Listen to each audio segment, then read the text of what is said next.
some influencers now are doing deals like Michael Jordan or LeBron James might do for a sneaker. So this person is sponsored by Fitbit or they're sponsored by this clothing company and they get a $2,000 a month retainer to talk about it. Plus their affiliate link gets them $25 per whatever. And they just have to hit a certain threshold or something. And so the person who's providing the relationship for the sponsorship says, okay, can I make more than $12,000 off of the relationship with this influencer who's on TikTok? And it seems to me to be pretty authentic, especially if you were doing it through your existing base. Do you have people who are influencers already using the product and sharing it for free anyway now? Because I see sometimes that comes up on my feed. Oh, yeah. We have people sharing it. We have people reaching out. We have NCAA athletes who are trying to reach out and say, hey, let's start to use that platform. But there are definitely a lot of people who are reaching out. And when they do, like I said, those are the ones that end up being the best partners. We do have people that we reach out to and other influencers that we work with that we've also worked with in the past. But I would say by and large, the best partners are people who are Fitbod users. All right. What's the plan to triple revenue this year and next?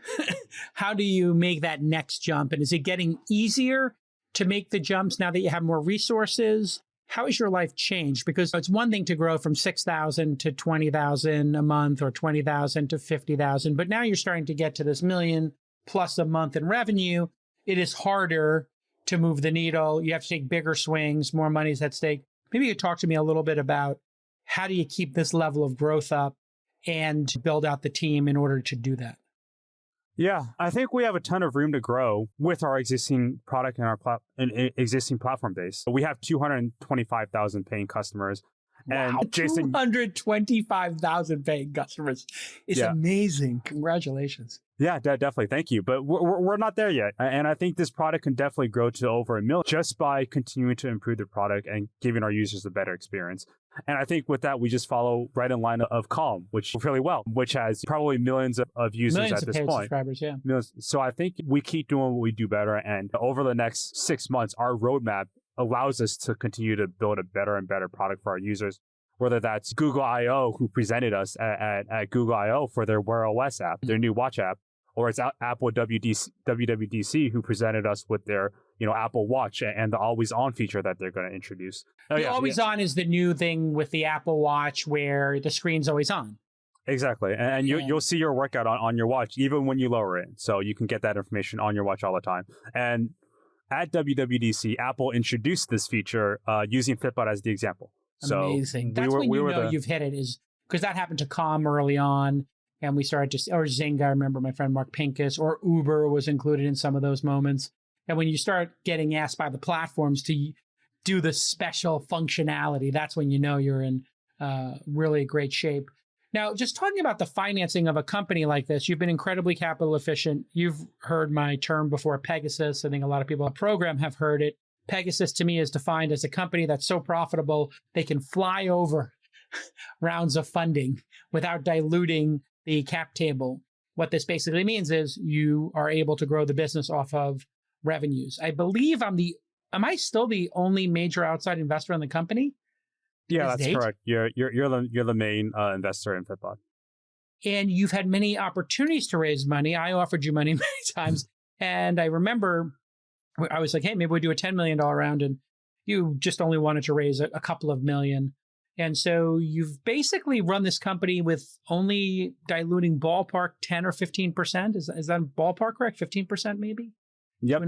What is your thinking now as the company has gotten this big and the funding environment has gotten so rich and you continue to run a profitable enterprise? I believe your cash position most months goes up rather than down.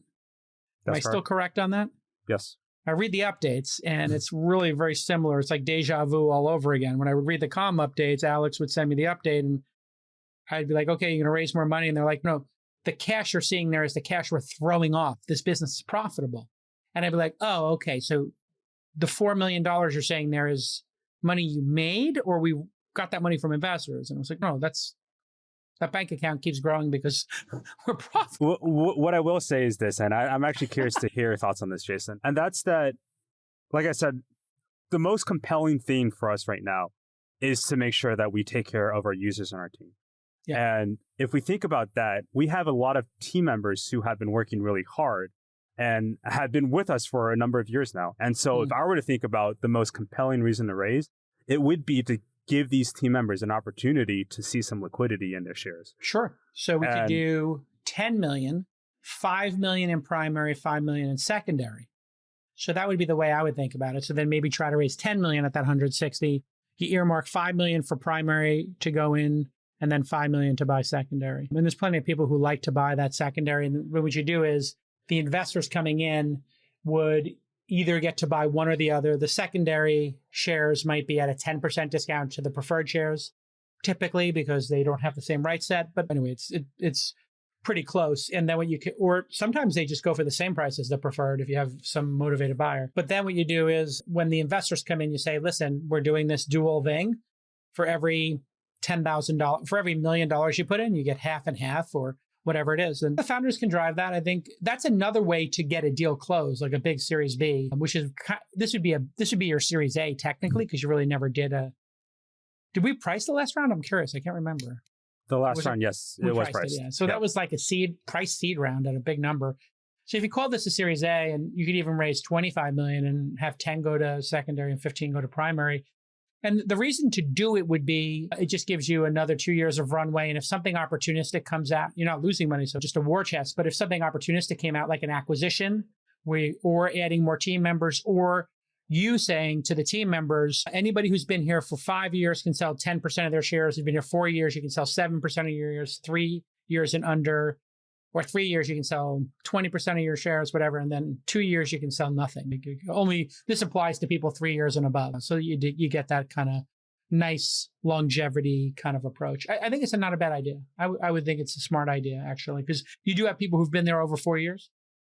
Right around 4 years is, I think, the mark for the longest people. So, yeah. It is a great way to keep people in the company longer. Over the past few years, everyone has been talking about no-code.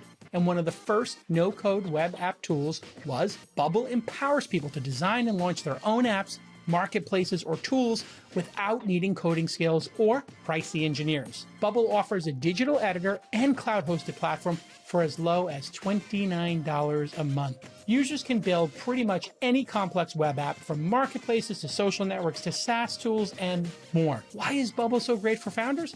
Because you can spend 10 times less on building out your MVP. Bubble utilizes drag and drop elements in their visual editor so users can quickly and easily build powerful apps. Go from idea to launchable product in a matter of days or weeks, not months. And they handle all the annoying stuff like deployment and hosting, so you can focus on your product and customers. Bubble has over 1 million users worldwide and enables over 1 billion in business volume.